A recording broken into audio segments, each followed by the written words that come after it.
Good sleep brings you full of freshness every day. So I use High Sleep Mattress. High Sleep Mattress. Sleep good. Live good. Nilambur Nayadampoyil മലയോരപാതയിൽ യാത്രക്കിടെ car കത്തിനശിച്ചു. Door തുറന്ന് പുറത്തു ചാടിയതിനാൽ യാത്രക്കാർക്ക് പരിക്കില്ല. നിലമ്പൂർ നായാടംപൊയിൽ റോഡിൽ X വളവിന് താഴെ ഇന്നലെ രാത്രി 7:20ഓടെയാണ് സംഭവം. മങ്കട സ്വദേശിയായ മുഹമ്മദ് സലീമിന്റെ കാറാണ് പൂർണ്ണമായി കത്തിനശിച്ചത്. കക്കാടംപൊയിലിലെ വിനോദസഞ്ചാര കേന്ദ്രം സന്ദർശിച്ച് മങ്കടയിലേക്ക് മടങ്ങുമ്പോഴാണ് അപകടം. ഡോർ തുറന്ന് പെട്ടെന്ന് പുറത്തിറങ്ങിയതിനാൽ വൻ അപകടമൊഴിവായി. 4 പേരാണ് കാറിലുണ്ടായിരുന്നത്. കാറിന്റെ മുൻഭാഗത്ത് പുക ഉയരുന്നത് കണ്ട യാത്രക്കാർ ഡോർ തുറന്ന് പെട്ടെന്ന് പുറത്തേക്ക് ഇറങ്ങിയതിനാൽ കാറിലുണ്ടായിരുന്നവർ പരിക്കില്ലാതെ രക്ഷപ്പെടുകയായിരുന്നു. മുന്നിൽ പോയ കാറിന് തീപിടിച്ചതോടെ റോഡിന്റെ ഇരുഭാഗങ്ങളിൽ നിന്നും വന്ന വാഹനങ്ങളിലെ യാത്രക്കാരും ആശങ്കയിലായി.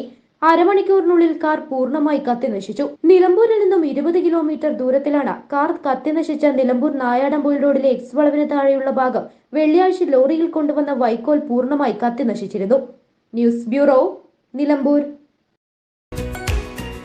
Real fruit power, real juices from Dabur.